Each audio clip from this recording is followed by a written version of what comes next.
ओम अज्ञानतिमिरान्धस्य ज्ञानाञ्जनशलाकया सत्सुरोन्मिलितं येन तस्मै श्रीगुरुवे नमः। नमो ओं विष्णुपादाय कृष्णप्रेष्ठाय भूतले श्रीमदे भक्तिवेदान्त स्वामीति नामिने नमस्ते सारस्वती देवे गौरवाणी प्रचारिणे निर्विशेष शून्यवादी पाश्चात्य देशतारिणे जय श्री कृष्ण चैतन्य प्रभु नित्यानंद श्री अद्वैत गदाधर श्रीवासदि गौर भक्त वृंद हरे हरे कृष्णा कृष्णा कृष्णा हरे हरे हरे राम राम राम हरे हरे ஹரே கிருஷ்ணா. பக்தர் எல்லாருக்கும் இனிமையான மாலை வணக்கம். இன்றைய பாகவத சத்சங்க வகுப்புல கலந்துட்டு இருக்கிற எல்லா பக்தர்களுக்கு என்னுடைய பணிவான நமஸ்காரம். ஸ்ரீமத் பாகவதம் முதலாம் ஸ்கந்தம் 15வது அத்தியாயம் பாண்டவர்களின் துறவு. இன்னைக்கு படிக்கிற ஸ்லோகம் 18 முதல் 23 வரை. ஓம் நமோ பகவதே வாசுதேவாய. நாராயண நமஸ்கிருத்யம் நரம் சைவ நரோத்தமம் தேவீம் சரஸ்வதீம் வியாசம் ததோ ஜெயமுதிரயே. நஷ்டப்ராயேஷு அபத்ரேஷு நித்யம் பாகவத சேவையா பகவதீருத்தம ஸ்லோகே பக்திர்பவதி நிஷ்டிகி. 18வது பதம், முதல் ஸ்கந்தம் 15வது அத்தியாயம் பாண்டவர்களின் துறவு, 18வது பதம்.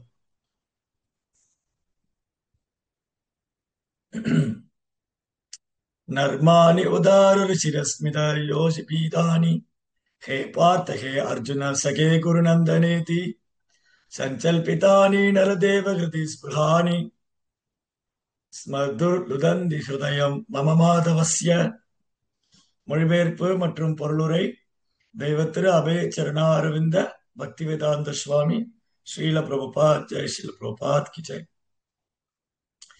ஓ அரசரே, கபடமற்ற அவரது விளையாட்டு பேச்சுக்கள் புன்னகைகளால் நன்கு அலங்கரிக்கப்பட்டிருந்தன. ஏ நண்பனே, பிரதாவின் மகனே, குருவம்சத்தின் மகனே என்றெல்லாம் உள்ளத்தை தொடும் வகையில் அன்புடன் அழைத்த மாதவனின் சொற்களை இப்பொழுது நினைத்து பார்க்கும் பொழுது அவை என் இதயத்தை துளைக்கின்றன. அழகான ஸ்லோகங்கள். அர்ஜுனன் பகவான் ஸ்ரீ கிருஷ்ணனுடைய பிரிவு. பகவான் இந்த பூமியில லீலையை முடிச்சுட்டு துவாபரயுகம் முடியும் போது கலியுகம் துவாபரயுகம் முடிஞ்சு கலியுகம் தொடங்க போகுது. பகவான் இந்த பூமியில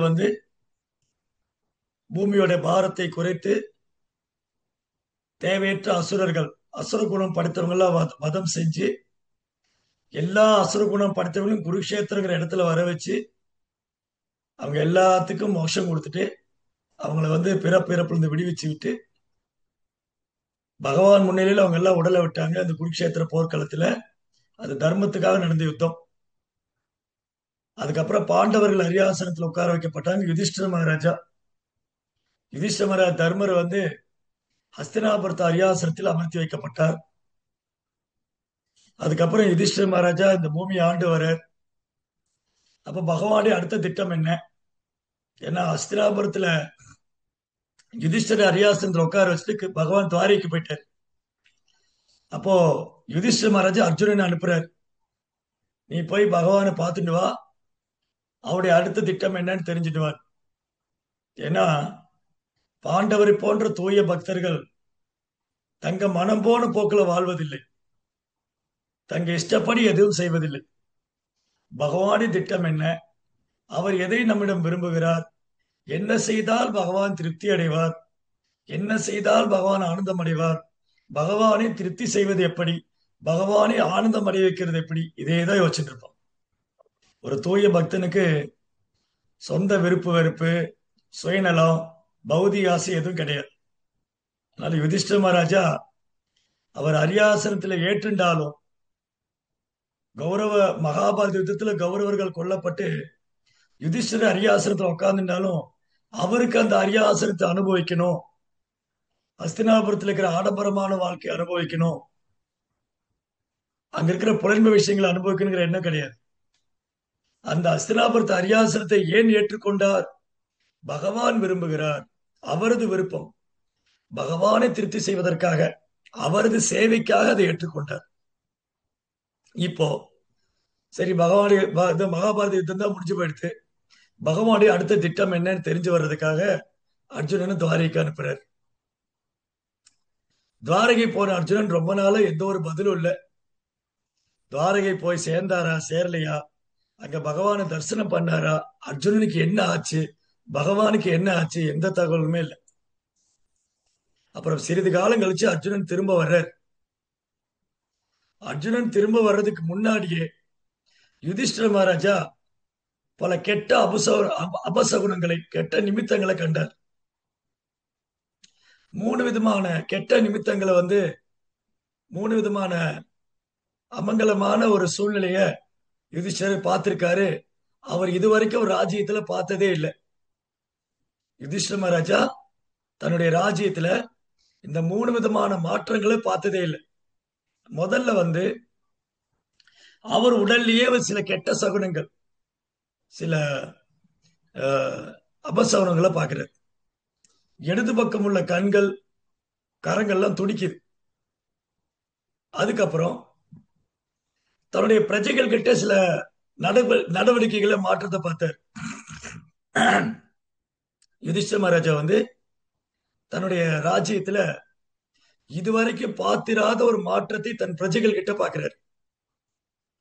யுதிஷ்டிர மகாராஜா ஆட்சி செய்யும் போது மக்கள் கிட்ட பொய், திருட்டு, பித்தலாட்டம், ஏமாற்றுவது, வஞ்சனை செய்வது, அகங்காரம் கொள்வது, சண்டையிட்டுக் கொள்வது, பொறாமை கொள்வது, இந்த மாதிரி குணங்கள் அவர் பார்த்ததே இல்லை. அப்பேற்பட்ட பொற்காலம். ஆனா யுதிஷ்டர் பார்க்கிறாரு, அவர் ராஜ்யத்துல மக்கள் சுயநலவாதிகளாகவும், பேராசைக்காரங்களாகவும், பொறாமைக்காரங்களாகவும், அகங்காரம் கொண்டெல்லாம் மாறிட்டு இருக்கிறத பார்க்கிறார். அதுக்கப்புறம் இயற்கையில பல்வேறு மாற்றங்களை பார்க்கிறார். மழை பெய்ய வேண்டிய நேரத்துல மழை பெய்யல, வெயில் அடிக்க வேண்டிய நேரத்துல மழை பெய்யுது, மழை பெய்ய வேண்டிய நேரத்துல வெயில் அடிக்குது, சீதோஷம் எல்லாம் தலைகீழ மாறி இருக்கு. இத பார்த்தோன்னே புரிஞ்சுட்டாரு, ஏதோ சம்திங் ராங், ஏதோ ஒரு தவறு நடக்க போகுது. மேபி இதுவா கூட இருக்கலாம்.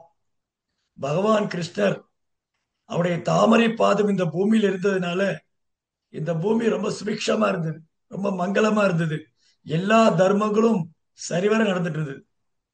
ஒருவேளை பகவான் இந்த பூமி விட்டு மறைஞ்சிருப்பாரோ, அதனாலதான் நான் கெட்ட சகுனங்கள்லாம் பார்க்கறணும் அப்படின்னு அவர் நினைச்சிட்டு இருக்கும்போது அர்ஜுனன் வர்றார். திரும்பி வர்ற அர்ஜுனன், அவர் போகும்போது பார்த்த அர்ஜுனன் வேற, யுதிஷ்டிர மகாராஜா துவாரகைக்கு அனுப்பும்போது பார்த்த அர்ஜுனன் வேற. அந்த அர்ஜுனன் தன்னுடைய ரதம் எடுத்துக்கொண்டு நல்லா அப்படியே சூரியனை போல பிரகாசிக்கிறார். அவர் முகம் அப்படியே சூரியனை போல பிரகாசிக்குது. தனது நண்பனும் தன் உயிருக்கும் மேலான பகவான் வாசுதேவன் கிருஷ்ணரை சந்திக்க போறங்கிற ஆனந்தத்துல அவர் முகமெல்லாம் சூரியனை போல பிரகாசிக்குது. அவன் அப்படியே தேஜஸ்யா இருக்கு. அப்படியே பறந்து விரிந்த தோள்கள், தாமரை போல கண்கள், அப்படி ஒரு அஜான பாகன், ஒரு அழகு, அழகுன்னு அழகு, அப்படி ஒரு அழகு அர்ஜுனன். ஆனா அவர் துவாரகையிலிருந்து திரும்ப வரும்போது யுதிஷ்டர் பார்க்கிற அர்ஜுனன் அவர் பொலிவை இழந்து, முகமெல்லாம் வெளிரி போய், கண்களெல்லாம் தளர்ந்து, முகம் தளர்ந்து, ஒரு உயிரற்ற உடல், ஒரு நடைப்பிணம் மாதிரி சேர்ந்திருக்க. சோர்ந்து போய், தளர்ந்து போய், ஒரு உயிரற்ற உடல் எழுந்து வந்தா எப்படி இருக்கும், நடைபிணம் மாதிரி சேர்ந்திருக்கு. அவர் கண்கள்லாம் கண்ணீரால் நினைந்திருக்கிறது.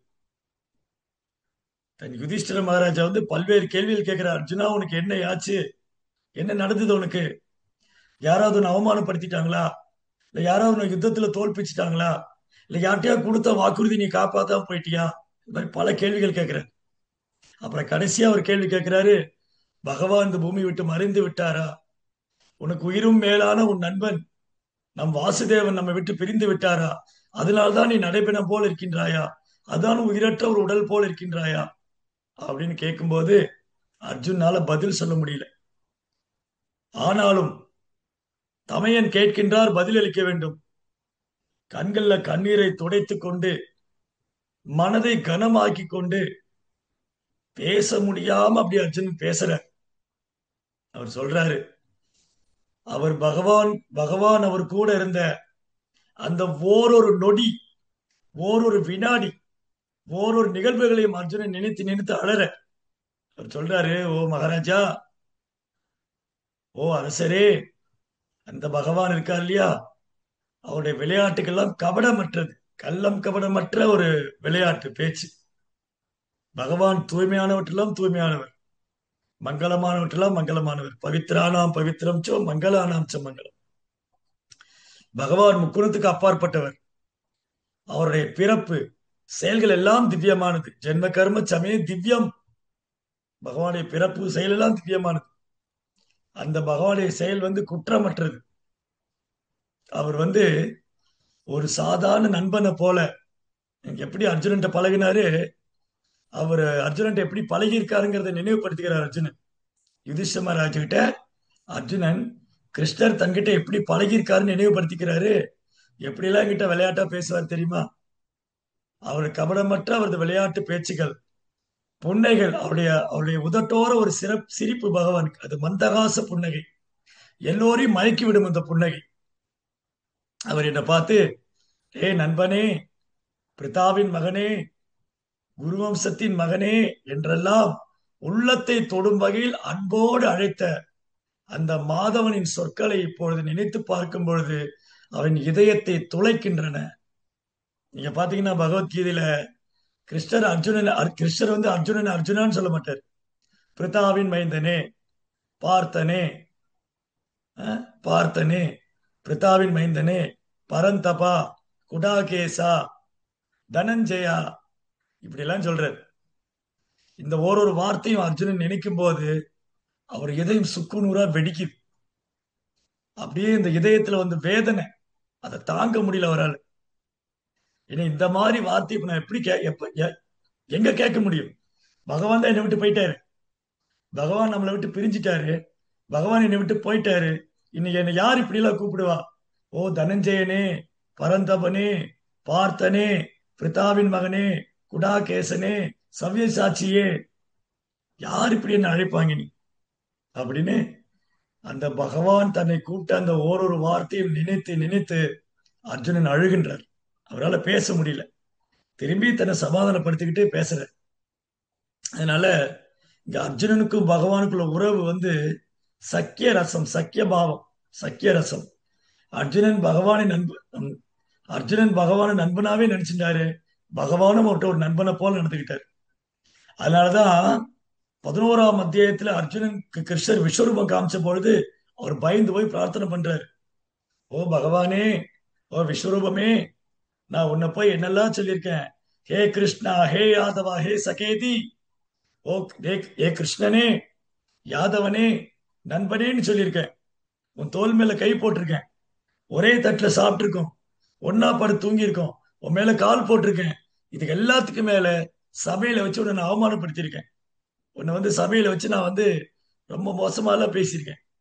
அப்படி இருந்தும் நீங்க என்கிட்ட நண்பனை போல பழகினீங்களே பகவானே, என் குற்றங்களை மன்னித்துக் கொள்கள் பிரார்த்தனை செய்யறாரு.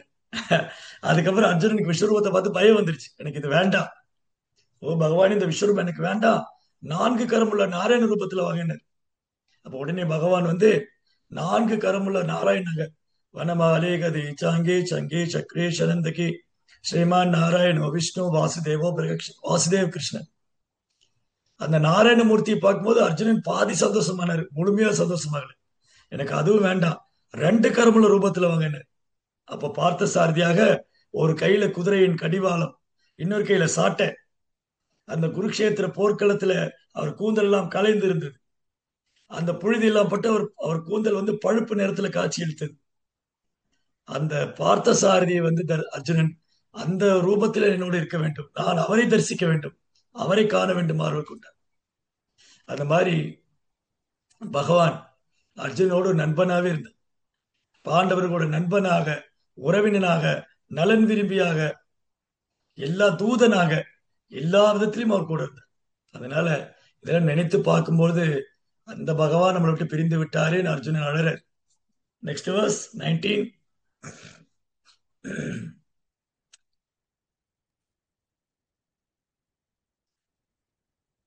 சய்யாசனாடவி விகதன போஜனாதிஷ் ஜக்யாத் வசஸ்யர்தவான் இது விப்ரலப்தः சக்யோகோ சகேவ பித்ருவதன தனஸ்ய சர்வம் சேகே மகார் மகிதயா குமதேரகம் மே.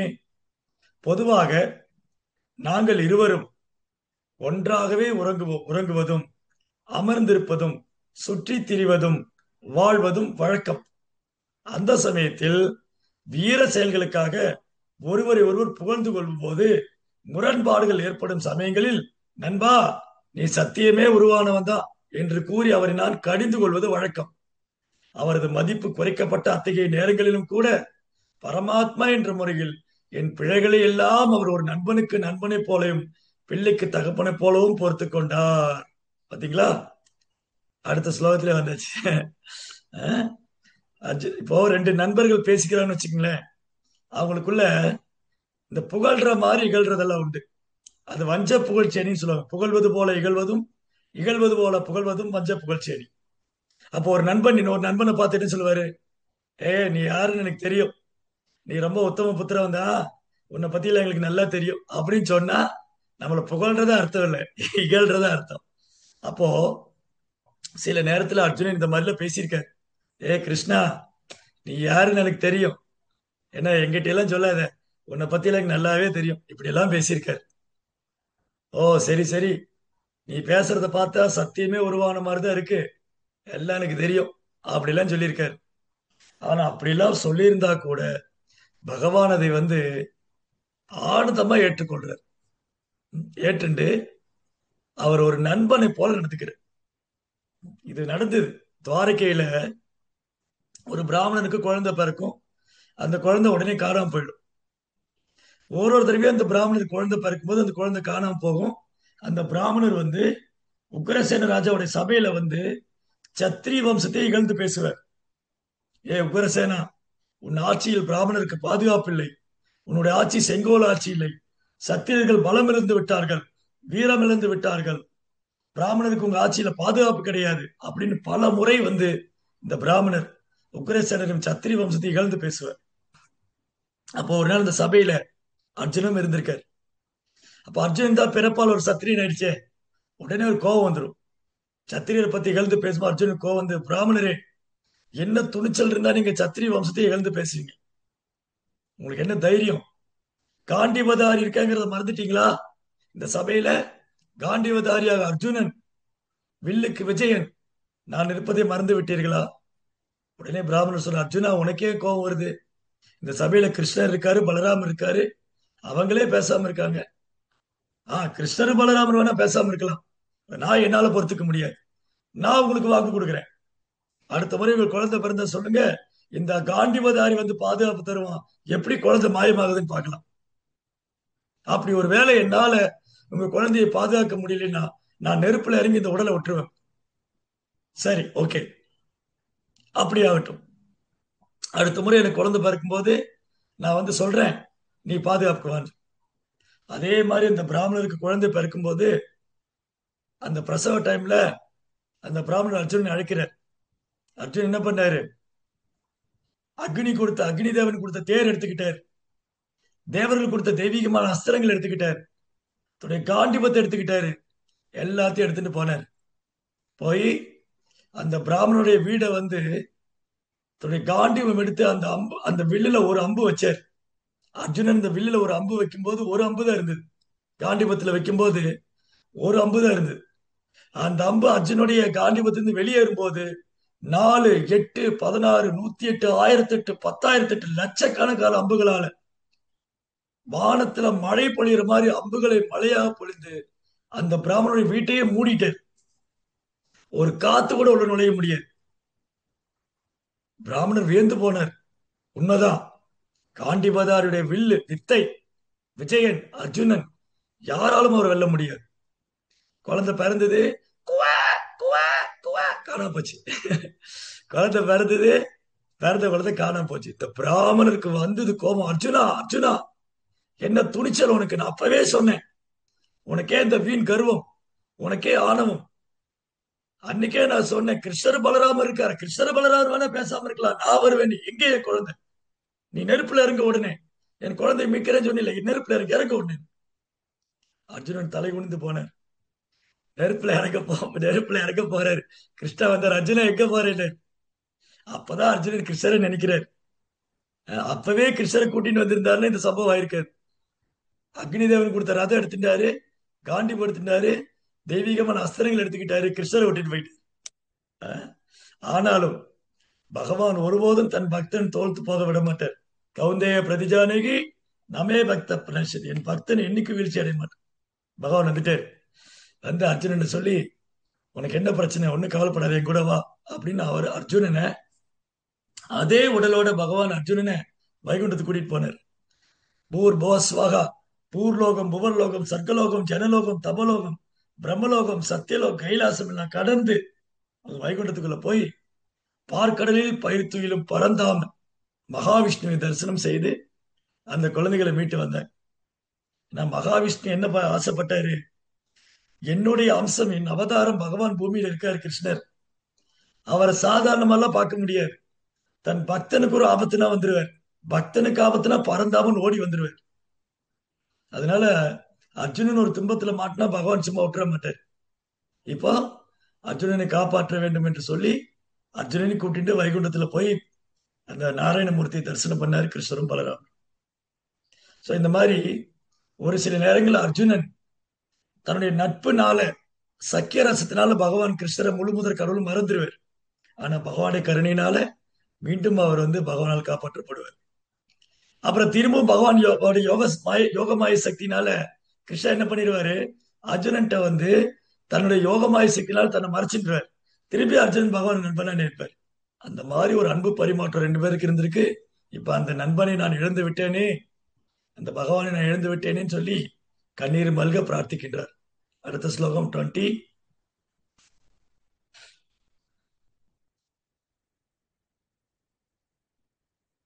verse number 20. சாஹம் நிருபேந்திர ரகிதः புருஷோத்தமேன சக்யா பிரியேண சுகிருதா ஹிருதயேன சூன்யः அத்வனி உருக்ரம பரிக்கிரகம் அங்கரக்ஷன் கோபை அசத் பிரபலேவ வினிர்ஜிதோஸ்மி. ஓ அரச பெருமானே, எனது நண்பரும் என் நலனில் பெரும் அக்கறை கொண்டவருமான பரமபுருஷனிடமிருந்து இப்பொழுது நான் பிரிக்கப்பட்டு விட்டேன். எனவே என் இதயமே சூன்யமாகி விட்டது போல காணப்படுகிறது.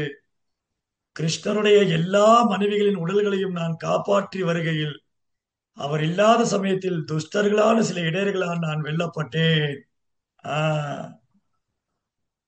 என்னாச்சு, பகவான் கிருஷ்ணர் துவாரையில் இருந்து மறைந்தவுடன் சில இடையர்குல சிறுவர்கள் கிருஷ்ணரின் மனைவிகளை கடத்தி செல்ல முயற்சி பண்றார். கிருஷ்ணருடைய மனைவிகளை சில இடையர்கள் கடத்தி செல்ல முயற்சி பண்ணும்போது அர்ஜுனன் கூட சண்டை போடுறார். ஆனா எந்த காண்டிபதாரி அர்ஜுனன் மகாபாரத யுத்தத்துல பீஷ்மர், துரோணர், கர்ணன், கிருபாச்சாரியா, அஸ்வத்தாமன், சகுனி, துரியோதனன் எல்லாத்தையும் சிங்கிள் ஹேண்டடா தனி ஒரு நபனா நின்று வெற்றி கொண்டானோ, யுத்தத்துல அவங்கள அவங்க திணறுனாங்க அர்ஜுனன்ட்ட சண்டை போடுறதுக்கு. மகாரதர்கள் அர்ஜுனன் முன்னாடி நிக்க முடியல. அப்பேற்பட்ட அர்ஜுனன் ஒரு சாதாரண இடையர்குல சிறுவர்களால் தோற்கடிக்கப்பட்டார். அவங்க கிருஷ்ணனுடைய மனைவியை கடத்தின்னு போயிட்டாங்க. அப்ப என்ன அர்த்தம், பகவான் தேவைப்படும் போது தன் பக்தனுக்கு சக்தி கொடுப்பார், தேவை முடிந்தவுடன் சக்தியை எடுத்துக்கொள்வார். பகவான் தான் பக்தனுக்கு சக்தி கொடுக்கிறாரு. ஒரு குறிப்பிட்ட நோக்கத்துக்காக, ஒரு குறிப்பிட்ட சேவைக்காக பகவான் தன் பக்தனுக்கு முழு சக்தியும் கொடுப்பார். அதுக்கப்புறம் தேவைப்படும் போது முழு சக்தி கொடுப்பார், அதுக்கப்புறம் அதை எடுத்துருவார். இப்போ அதை அர்ஜுனன் உணர்றார். அன்னைக்கு பகவான் என் கூட இருந்ததுனாலதான் ஜெயத்து பாண்டு புத்திரானாம் ஏஷாம் பக்ஷே ஜனார்தனா, பகவான் பாண்டவர் பக்கம் இருந்தனாலதான் அவங்க ஜெயிக்க முடிஞ்சது. பகவான் அர்ஜுனுடைய ரதத்துல உட்கார்ந்தனாலதான் அந்த மகா ரதர்களோட சண்டை போட முடிஞ்சது. அந்த மகா ரதர்களோடு சண்டை போட முடிஞ்ச அர்ஜுனன் ஒரு சாதாரண இடையர்குல சிறுவர்கிட்ட தோத்து போயிட்டார். அப்ப இது வெளித்தோற்றத்துல பார்க்கும்போது ஏதோ இடையர்குல சிறுவர்கள் அர்ஜுனன் தோல் கடிச்சு கிருஷ்ணனுடைய மனைவிகளை கடத்திட்டு போயிட்டாங்கன்னு தோணும்.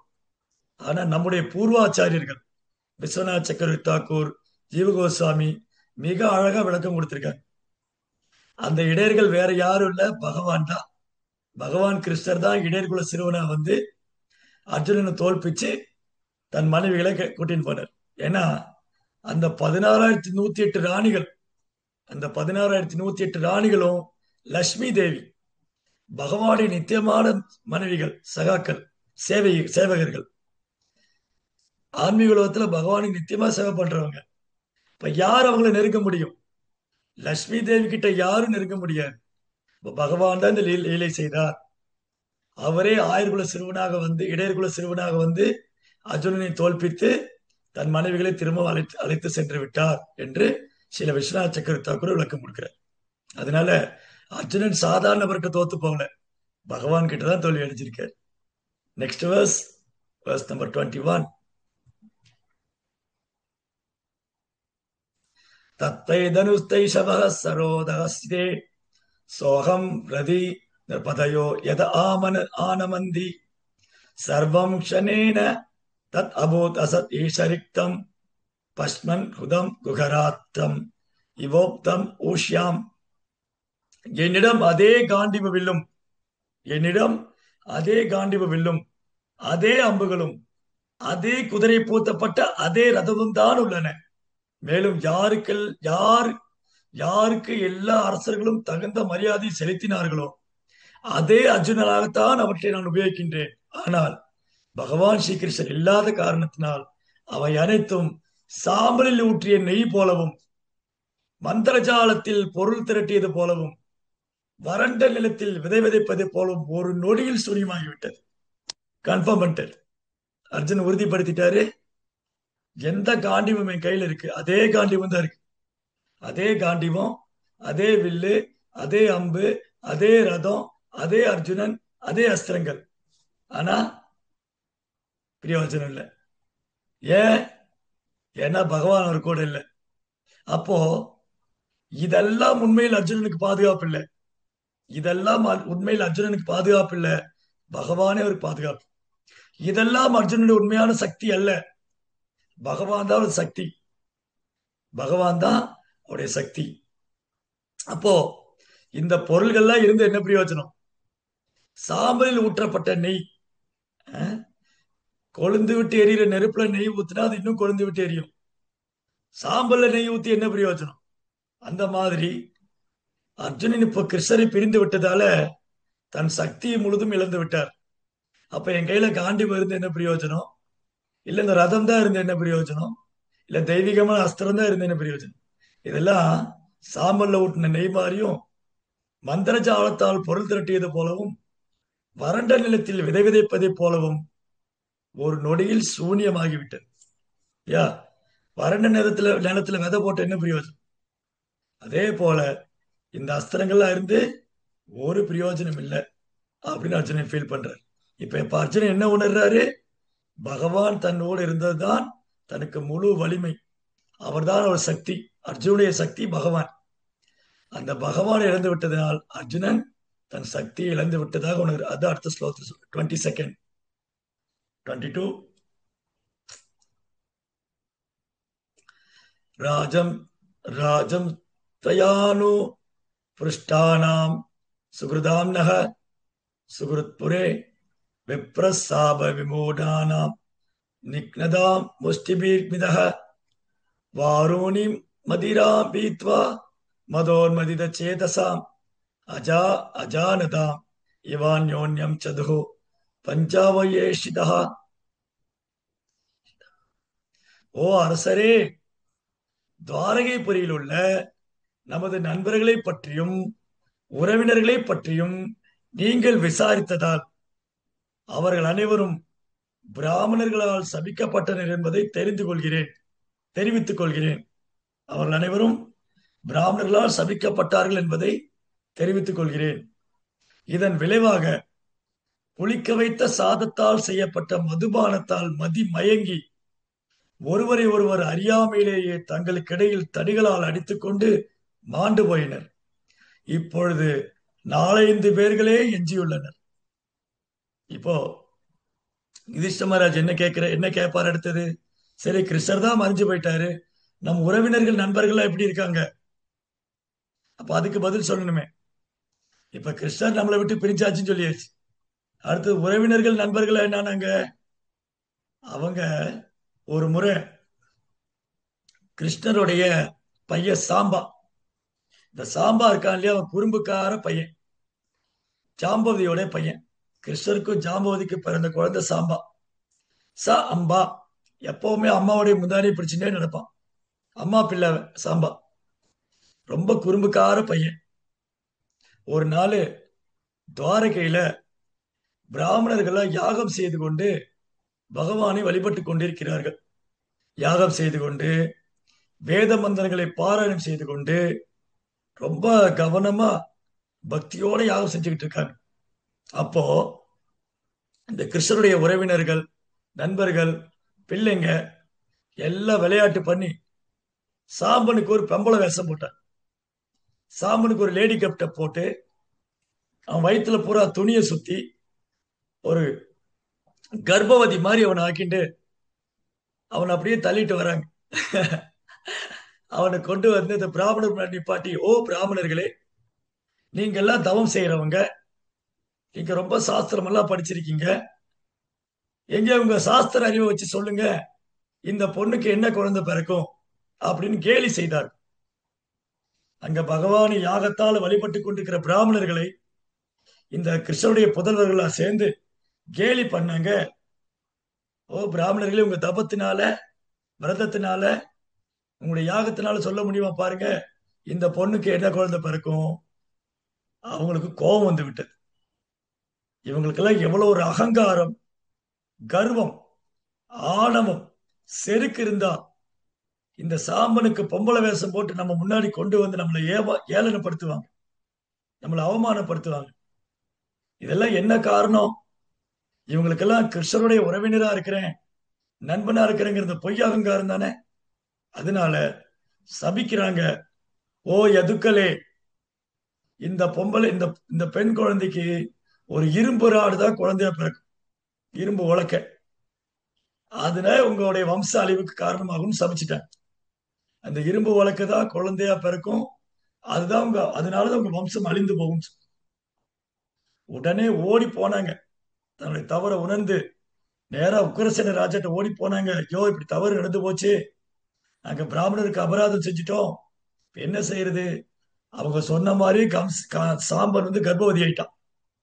அவருடைய வயிற்றுல ஒரு இரும்பு உலக்க, அதை வெளியே எடுத்து கொண்டு போய் சுக்குநூறா உடைச்சு பிரபாஷ கஷேத்திரத்துல போட்டிருக்கோம் குரசன்.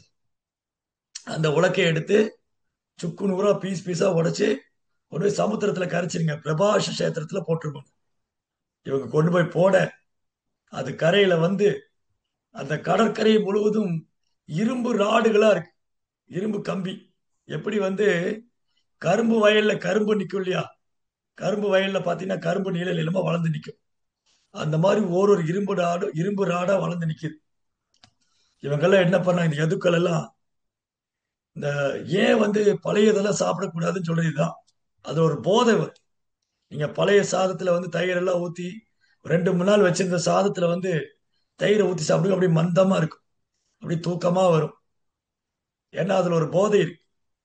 அந்த ஊசி போன பழைய சாப்பாட்டுல இவங்க சாப்பிட்டு அந்த என்ன சொல்றது, அது புளிக்க வைத்த சாதம், பழச்சு போனது, அதை எடுத்து சாப்பிட்டு அதுல மதி மயங்கி போய் அந்த தண்ணியெல்லாம் குடிச்ச மந்தம் ஒரு மதம் பிடிச்ச யானை மாதிரி ஆயிட்டான்.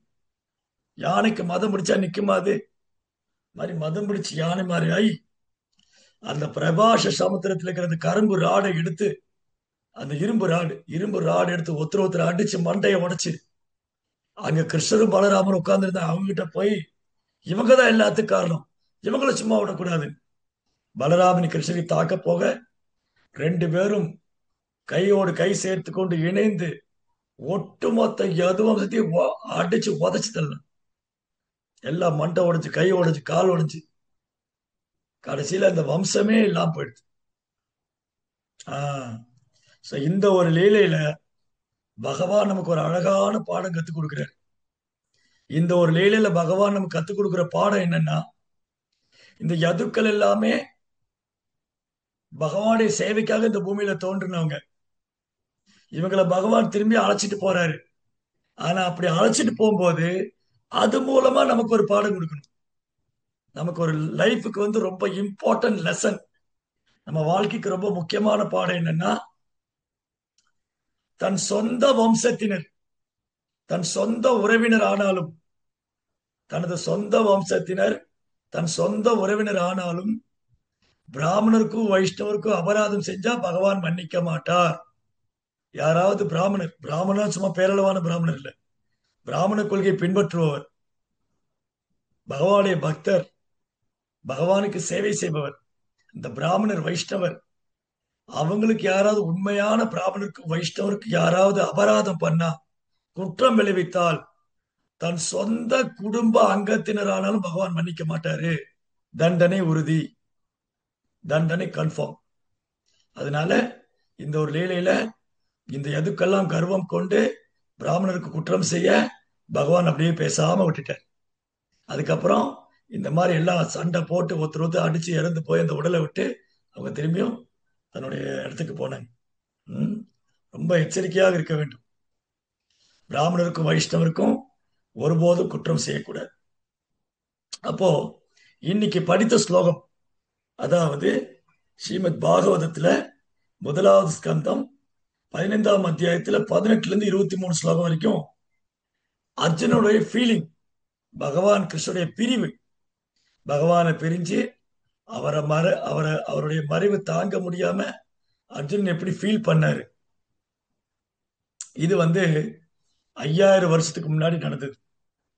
இப்போ நமக்கு ரொம்ப முக்கியமான விஷயம் என்னன்னா, இந்த மாதிரி பாகவதத்துல ஓரொரு வார்த்தை, ஓரொரு வரி, ஓரொரு ஸ்லோகம் நமக்கு புரியணும்னு சொன்னா அது ஸ்ரீல பிரபுபாதருடைய காரணமற்ற கருணை, அவரது கமெண்ட்ரி, அவரது விளக்கம். ஸ்ரீல பிரபுபாதர் மட்டும் பாகவதத்துக்கு விளக்கம் கொடுக்கலன்னா பாகவதத்திலிருந்து ஒரு வார்த்தையை நம்மளால புரிஞ்சுக்க முடியாது. பிரபுபாதர் மட்டும் ஸ்ரீமத் பாகவதத்துக்கு விளக்கம் கொடுக்காம இருந்திருந்தா பாகவதத்திலிருந்து ஒரு வார்த்தையை நம்மளால புரிஞ்சுக்க முடியாது. இன்னைக்கு பாகவதம் நம்ம படிக்கிறோம், பாகவதம் கேட்கிறோம். ஆனா ஒரு காலத்துல பாகவதம் யாரு படிச்சாங்க, யாரு கேட்டாங்க? தன்னை உணர்ந்த ஆத்மாக்கள். பரிசித் மகாராஜ் பாகவதம் கேட்கும் போது நீங்க பாகவதம் புஸ்தகத்தை எடுத்து பாருங்க. ஸ்ரீல பிரபுபாதருடைய பாகவதத்துக்கு விளக்கம் பிரபுபார் பாகவதத்துக்கு விளக்கம் கொடுத்திருக்காரு. நம்முடைய பாகவதம் செட்டு கிட்டத்தட்ட 18 புஸ்தகம், 12 ஸ்கந்தம், 12 ஸ்கந்தம், 18 புத்தகம், 18,000 ஸ்லோகம். அந்த பாகவத புத்தகத்தை எடுத்து திறந்தீங்கன்னா பரீட்சித் மகாராஜாவுக்கு சுகதேவ் கோசாமி பாகவதம் சொல்ற அந்த படம் போட்டிருக்கு உள்ள. அந்த சபையில யாரெல்லாம் இருக்காங்க? குழந்தைகள் கிடையாது, பெண்கள் கிடையாது, கூடுமானவரை குடும்பஸ்தரும் கிடையாது.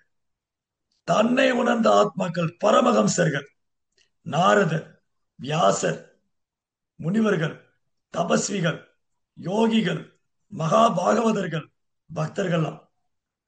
அப்ப பாகவதம் தன்னை உணர்ந்த ஆத்மாக்களுக்கு மத்தியில பேசப்பட்டது. ஆனா சில பிரபுபாவுடைய கருணையால அந்த பாகவதம் இன்னைக்கு ஓரொரு நகரத்திலையும், ஓரொரு நாட்டிலையும், ஓரொரு மொழியிலையும், உலகம் முழுவதும் இன்னைக்கு பாகவதம் உலகம் முழுவதும் நம்ம படிக்கிறோம், கேட்கிறோம். அப்படின்னா ஸ்ரீல பிரபுபாதருடைய காரணமற்ற கருணை. ஏன்னா சைதன்ய மகாபிரபு 500 வருஷத்துக்கு முன்னாடி பாகவத தர்மத்தை தான் போதிச்சார். அப்போ சைதன்ய மகாபுடைய போதனைகளையும் இந்த பாகவத தர்மத்தையும் பிரச்சாரம் செய்யறதுக்காகவே சில பிரபுபார் இந்த பூமியில தோன்றினார். தெய்வ திரு ஆசா பக்தி வேதாந்த சுவாமி ஸ்ரீல பிரபுபாதர் சைதன்ய மகாபுடைய சேனாதிபதி பக்தர். சைதன்ய மகாபிரபு இந்த பூமியில் அவதாரம் செஞ்சு ஓரொரு கிராமத்திலையும் நகரத்திலையும் என்னுடைய நாமம் ஜபிக்கப்படணும் அப்படின்னு சொன்னார். அதை மகாபிரபு இந்த பூமியில இருந்த பொழுது அவர் பாரதத்துல சுற்றுப்பயணம் பண்ணார். தென்னிந்தியாவுக்கு வந்திருக்கார், வட இந்தியாவில சுற்றுப்பயணம் பண்ணார். அவர் பாரதம் முழுவதும் பகவான் கிருஷ்ணரே சைதன்ய மகாபிரபு அவதாரம் செய்து பாரதம் முழுவதும் சுற்றுப்பயணம் செஞ்சு ஓரொரு கிராமத்திலையும் நகரத்திலையும் ஹரிநாமத்தை பிரச்சாரம் பண்ணார். அதுக்கப்புறம் அவருடைய சீடர்கள் 6 கோஸ்வாமிகள். 6 கோஸ்வாமியுடைய காலத்துக்கு அப்புறம் மிக முக்கியமான ஆச்சாரியர் நம்ம சம்பிரதாயத்துல பக்தி வினோத் தாக்கூர். பக்தி வினோத் தாக்கூருடைய ஆட்சி அவருடைய காலத்துல ஏறக்குறைய ஒரு 200 வருஷத்துக்கு முன்னாடி, ஒரு 220 வருஷத்துக்கு முன்னாடி பக்தி வினோத் தாக்கூருடைய காலத்துல கௌடிய வைஷ்ணவர்னாலே ஒரு பிச்சைக்காரனை விட மோசமா நடத்தியிருக்காங்க. காரணம் என்னன்னா, இந்த கௌடிய வைஷ்ணவம், பிரம்ம மாத்துவ கௌடிய வைஷ்ணவ சம்பிரதாயம் மிக உன்னதமான சம்பிரதாயம், மிக உயர்ந்த சம்பிரதாயம். பகவானே ஸ்ரீ சைதன்ய மகாபிரபுவா அவதரிச்ச ஒரு சம்பிரதாயம். ஆனா காலப்போக்குல போலியான வைஷ்ணவர்கள் தங்களை வைணவர் என்று அடையாளப்படுத்திக் கொண்டு வெளி தோற்றத்துல கௌடிய வைஷ்ணவனை போல அலங்காரம் செய்து கொண்டு திலக்கெல்லாம் போட்டு துளசி மாலையெல்லாம் போட்டு தன்னை சாதுக்களை போலவும் துறவிகளைப் போலவும் வெளி தோற்றத்தில் கௌடிய வைஷ்ணவனை போல தன்னை காட்டிக்கொண்டு மிக மோசமாக வாழ்ந்து கொண்டிருந்தார்கள். ஏறக்குறைய 14 போலி சம்பிரதாயம், 1 2 அல்ல, 14 போலி போலி சம்பிரதாயம். இவங்க நாங்க தான் சைத்தன்ய மாப்பிள்ளை உண்மையான ஃபாலோவர்ஸ், நாங்க தான் ரூப கோஸ்வாமி உண்மையான ஃபாலோவர்ஸ் அப்படின்னு தங்களை வெளியில சொல்லிக்கிட்டு உள்ளுக்குள்ள நிறைய பாவகரமான வாழ்க்கை வாழ்ந்து 14 போலி சம்பிரதாயம், அவுலா, பவுலா, சகிபகி, ஜாதி கோசானி, ஸ்மார்த்த பாவனா, கௌரங்க நகரி, சகஜியா, இந்த ஒரு சம்பிரதாயத்தோட பேரு. இந்த ஒன்னு பாத்தீங்கன்னா உண்மையான சைதன்யம் அப்படி போதனையிலிருந்து ரூபகோசாமி போதனையிலிருந்து விலகி போய் தவறா வழி நடத்திட்டு இருந்தோம். அதுல ஒருத்தர் கௌரங்க நகரி. கௌரங்க நகரினா தன்னை சைதன்ய மகாபிரபு மாதிரி அலங்காரம் பண்ணிக்கிட்டு பெண்களோடு நடனமா இருக்கு. சகஜியா தன்னை கிருஷ்ணரை போல அலங்காரம் பண்ணிட்டு கோபியில் மற்ற பெண்களை கூப்பிட்டு இவர் கிருஷ்ணர் மாதிரி அலங்காரம் பண்ணிட்டு பெண்களோடு நடனம் ஆடுவது, போதை வஸ்துக்களை பயன்படுத்துவது, பெண்களோடு தகாத உறவு கொள்வது, பெயர் புகழ் பதவி பணம் சொத்து மாதிரி பல்வேறு செயல்களில் ஈடுபட்டாங்க. இதனால உண்மையான சைதன்ய மகாபுடைய போதனைகளை பின்பற்றவங்க, உண்மையாலுமே ரூபகோசாமி பின்பற்றவங்களுக்கு அவமானம் ஏற்பட்டு விட்டது, அவமரியாதை ஏற்பட்டு சம்பிரதாயமுக்கு அவமரியாதை ஏற்படுத்திட்டாங்க. அந்த நேரத்துலதான் சைதன்ய மகாபிரபு இந்த பூமியில பக்தி வினோத் தாக்கூர் அமைச்சார். நமோ சச்சி நமோ நமோ நமோ விஷ்ணு நமோ சச்சிதானந்த் நமோ பக்தி வினோதாய நமோ பக்தி வினோதாய சச்சிதானந்த நாமினே கௌர சக்தி ஸ்வரூபாய ரூபானுகவராய. நம்முடைய சம்பிரதாயத்துல பக்தி வினோத் தாக்கூர் அவர் சைதன்ய மகாபிரபு சக்தி அளிக்கப்பட்டவர், கௌர சக்தி ஸ்வரூபாய ரூபானுக வராயது, ரூபகோசமுடைய போதனைகளை அப்படியே உள்ளவாறு பிரச்சாரம் செய்ய வந்தவர். அவர் தான் பக்தி வினோத் தாக்கூர் இந்த போலி அப்பசம்பிரதாயம், இந்த போலியான 14 அப்பசம்பிரதாயத்தையும் அடித்து விரட்டினார். அது உண்டியில நாக்கிட்டு உண்மையான சைத்தன்யம் அப்படி போதனைகள், ரூபகோசாமி போதனைகளை உள்ளவாறு ஸ்தாபனம் செய்தவர் தாக்கூர் பக்தி வினோத். அவருக்கு 10 குழந்தைங்க. அந்த 10 குழந்தைகளும் பகவானுடைய பக்தர்கள். ஆனாலும் அவர் பகவான்கிட்ட பிரார்த்தனை செஞ்சார், பகவானே எனக்கு இன்னொரு குழந்தை கூட கொடுங்க. அந்த குழந்தை முழுக்க முழுக்க இந்த கிருஷ்ண பக்தியை பிரச்சாரம் செய்யக்கூடிய ஒரு ஆச்சாரியனாக வேணும், ஒரு ஆச்சாரியன் எனக்கு குழந்தைய கொடுங்க, உங்களுடைய சக்தியின் சொரூபத்தை எனக்கு கொடுங்க, உங்களுடைய சக்தி அந்த கதிர் எனக்கு கொடுங்க. அவர்தான் பிரபுபாடி ஆன்மீக குரு சில பக்தி சித்தாந்த சரஸ்வதி தாக்கூர். அவரு இந்த பூமியில வந்து எப்படி புலிக்கு பிறந்தது பூனை ஆகாதுன்னு சொல்லுவாங்க இல்லையா, பக்தி வினோத் தாக்கூர் ஒரு காலத்துல எப்படி அவர் இந்த சம்பிரதாயத்தை வந்து தாங்கி பிடிச்சு தூக்கி நிறுத்தினாரோ அதை மேலும் விஸ்தாரம் செய்து 64 கௌடிய மடங்களை நிறுவி பாரதம் முழுவதும் சுற்றுப்பயணம் செஞ்சு இந்த கௌடிய சம்பிரதாயத்தை வந்து விரிவுபடுத்தினார் ஸ்ரீல பக்தி சித்தாந்த சரஸ்வதி தாக்கூர். பக்தி வினோத் தாக்கூர் காலத்துல அவர் ஆங்கிலத்தில் ஒரு புத்தகம் எழுதினார், லார்ட் சைத்தன்யாஸ் லைஃப் அண்ட் டீச்சிங்ஸ், சைத்தன்யமாவுடைய வாழ்க்கையும் போதனைகளும் அப்படின்னு. 1800ஆம் ஆண்டிலேயே 200 வருஷத்துக்கு முன்னாடி பக்தி வினோத் தாக்கூர் இந்த புத்தகத்தை எழுதினார். சாரி, 1800 அவர் தோன்றினாரு. அவர் புத்தகம் எழுதும்போது அந்த புத்தகம் முதல்ல மேற்கத்திய நாட்டுக்கு போனது. அந்த புத்தகம் எழுதும்போது அவர் கனவு காண்றார், இந்த நவதீப் தாமத்துல அமெரிக்கர்கள், ஐரோப்பியர்கள், ரஷ்யர்கள், ஜெர்மனியர்கள், மங்கோலியர்கள், பிலிப்பைன் நாட்டுக்காரங்க, உலகத்துல பல்வேறு நாடுகள் இங்க வந்து ஜெய் சச்சிநந்தன கௌரகரி, ஜெய் சச்சிநந்தன கௌரகரி, ஜெய் சச்சிநந்தன கௌரகரி ஸ்ரீ சைத்தன்ய மாவுடைய புகழ் பாடுவாங்க. ஓரொரு கிராமத்தில் நகரத்திலும் ஒரு நாமம் எதிரொலிக்கும் அப்படின்னு அவர் கனவு கண்டார். அது கனவல்ல, அது நினைவு. அதை செயல்படுத்தியவர் தான் சில பிரபுபாதர், தெய்வ திரு ஆசா பக்தி வேதாந்த சுவாமி சில பிரபுபாத். பக்தி சித்தாந்த சரஸ்வதி தாக்கூர் பிரபுபாடைய ஆன்மீக குரு. பக்தி சித்தாந்த சரஸ்வதி தாக்கூர் பிரபுபாதர் மேற்கத்திய நாட்டுக்கு அனுப்புறதுக்கு, பிரபுபாதர் மேற்கத்திய நாட்டுக்கு போறதுக்கு முன்னாடியே அவரது சில சீடர்கள் அமிச்சார். ஒரு 4-5 சன்னியாசி சீடர்களை ஐரோப்பிய நாட்டுக்கு அமிச்சார். போனவங்க போன வேகத்துல திரும்ப வந்துட்டார். குருநாதா, எங்கனால அங்க பிரச்சாரம் பண்ண முடியாது, அங்க வாழ்ந்தா எங்களுடைய ஆன்மீக வாழ்க்கை போயிடும், அந்த மாதிரி இடத்துக்கெல்லாம் எங்களை அனுப்பாதீங்க, நாங்க போக மாட்டோம், திரும்ப வந்துட்டார். அப்போ ஸ்ரீல பிரபுபாதர் தனது நண்பரோடு வேண்டா விருப்பாக அவர் பார்க்க போறார். அவர் நண்பர் சொல்றாரு பிரபுபாதர்கிட்ட, நீங்க வா, அங்க கல்கட்டால உல்டலங்கா ஜங்ஷன் ஒரு இடம் இருக்கு, அங்க ஒரு கௌடிய வைஷ்ணவர் கோயில் இருக்கு, அங்க ஒரு சாது இருக்காரு, உன்னை கூட்டிட்டு போறேன், நீ வா. இல்ல, நான் வரமாட்டேன், எனக்கு சாதுகளை பத்தி நல்லா தெரியும், நான் வரமாட்டேன். இல்ல இல்ல, நீ வா, நீ நினைக்கிற மாதிரி சாது இல்லை இவரு, இவர் உண்மையான பக்தர், சைதன்யம் அப்படியே உண்மையான பக்தர், நேர்மையானவர், தூய்மையானவர், நீ வந்து அவரை பார்த்துதான் ஆகணும். கட்டாயப்படுத்தி கூட்டிட்டு போனார். பிரபுபாதரை முதல் சந்திக்கிறார் சில பக்தி சித்தாந்த சரஸ்வதி தாக்கூர். அந்த முதல் சந்திப்பிலேயே சொல்றாரு, நீங்க ஆங்கிலத்துல புலமை உள்ளவரா இருக்கீங்க, நீங்க ஏன் இந்த கிருஷ்ண பக்தியை வெளிநாட்டுல பிரச்சாரம் பண்ணக்கூடாது? பிரபுபாதர் ஆச்சரியப்பட்டார், யார் இவரு, நான் இவரை பார்த்ததே இல்லை, முதல் சந்திப்பு. இந்த முதல் சந்திப்பில் என்ன பார்த்து கேட்கிறா, நீங்க ஏன் மேற்கத்திய நாட்டுல போய் கிருஷ்ண பக்தியை பிரச்சாரம் பண்ணக்கூடாது?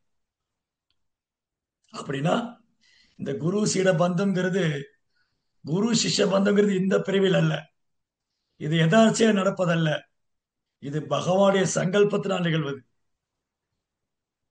அன்றைய முதல் சந்திப்பிலேயே பிரபுபாதர் சொல்றாரு, என் குரு மகாராஜ் என்னை வென்று விட்டார்.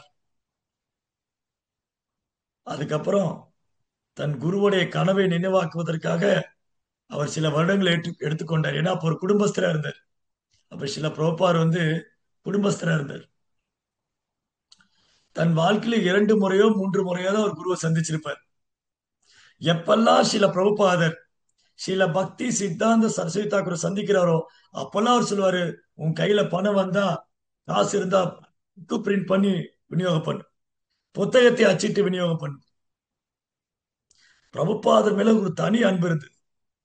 ஏன்னா பிரபுபாதர் இடத்துல, அவர் இதயத்துல கிருஷ்ண பக்தியை வந்து அவரால் பார்க்க முடிஞ்சது, கண்டுகொள்ள முடிந்தது. அதனால பிரபுபாதர் என்ன எழுதிட்டு வந்தாலும், பிரபுபாதர் அழக கவிதை எழுதுவார் சில பிரபுபாதர். பிரபுபாதர் என்ன எழுதிட்டு வந்தாலும் பக்தி சித்தாந்தர் உடனே அதை அச்சிட்டு விநியோகம் பண்ண சொல்லுவார், பத்திரிகையில போட சொல்லுவார்.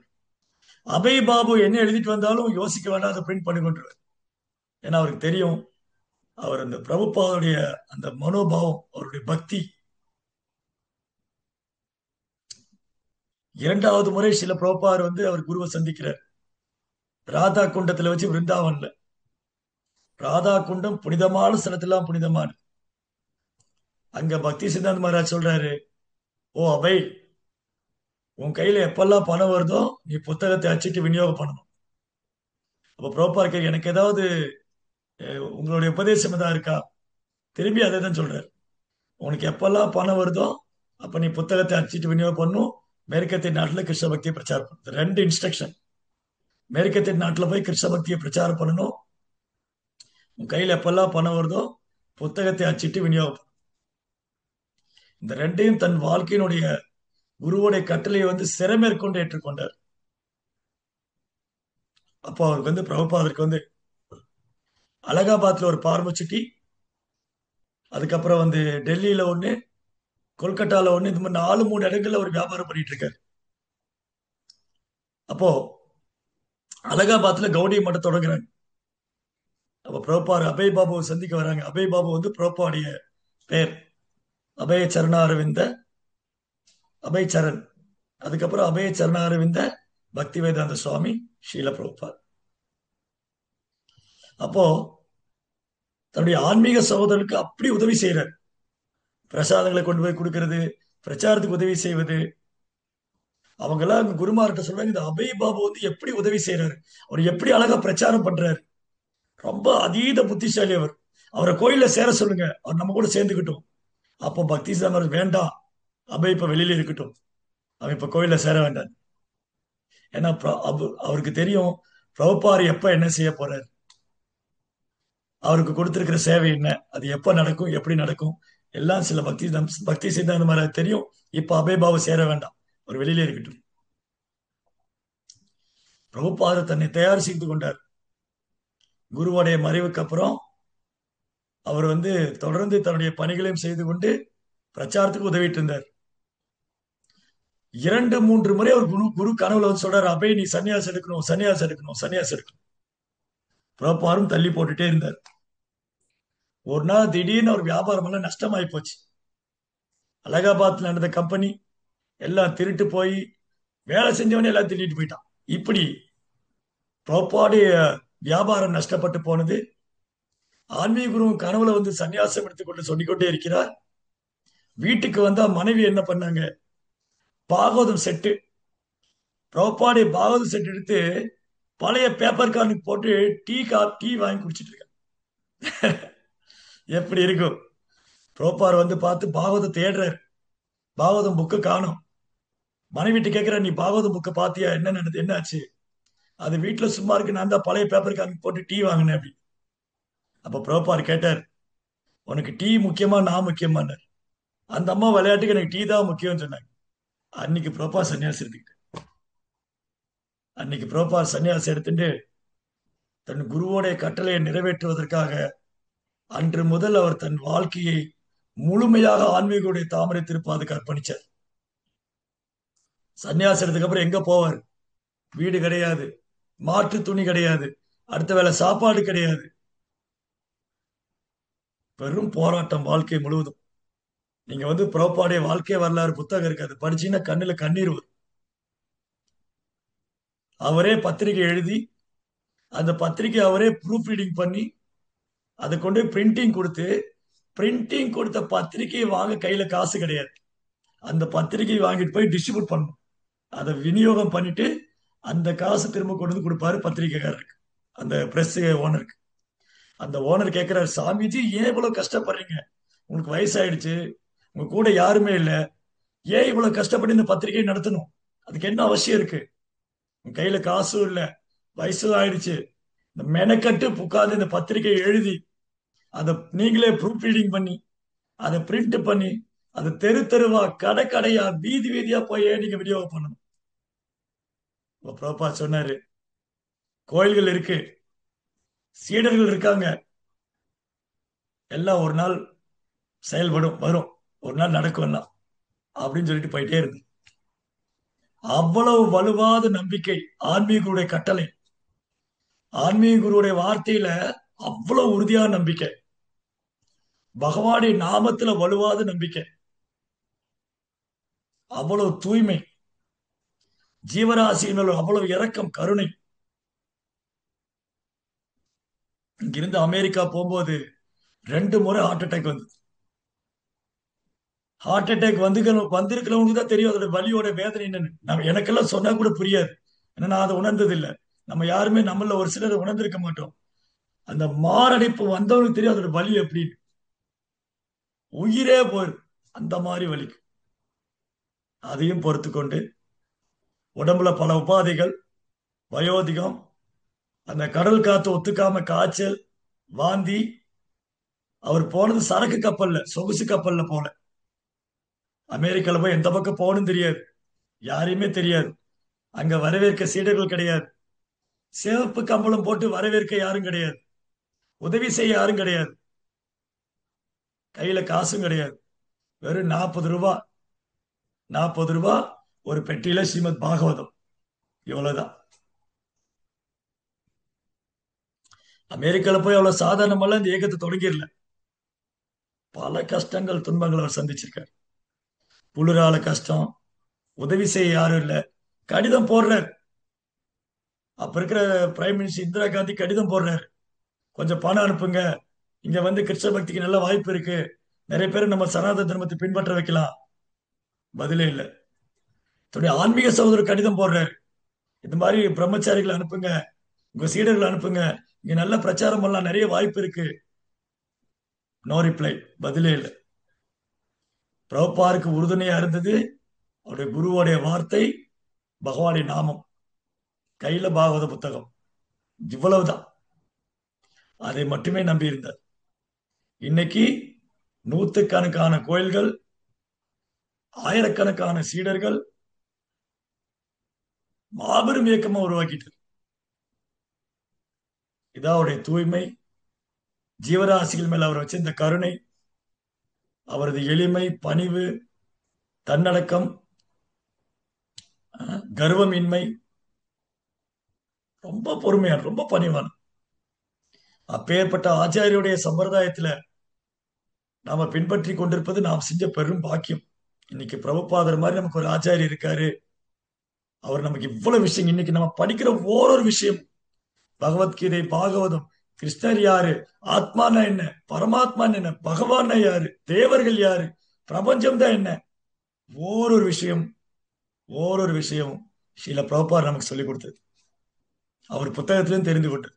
இது மட்டுமல்ல, எப்படி சாப்பிட வேண்டும், எந்த மாதிரி உணவுகளை உட்கொள்ள வேண்டும், எப்படி பகவானை வழிபட வேண்டும், எப்படி தூங்க வேண்டும், எப்படி நடக்க வேண்டும், எப்படி வாழ வேண்டும், எப்படியெல்லாம் வாழலாம், இல்லை இப்படித்தான் வாழ வேண்டும் என்று கற்றுக் கொடுத்த ஒரு மாபெரும் மகத்தான ஆச்சாரியர் சில பிரபுபாதர்.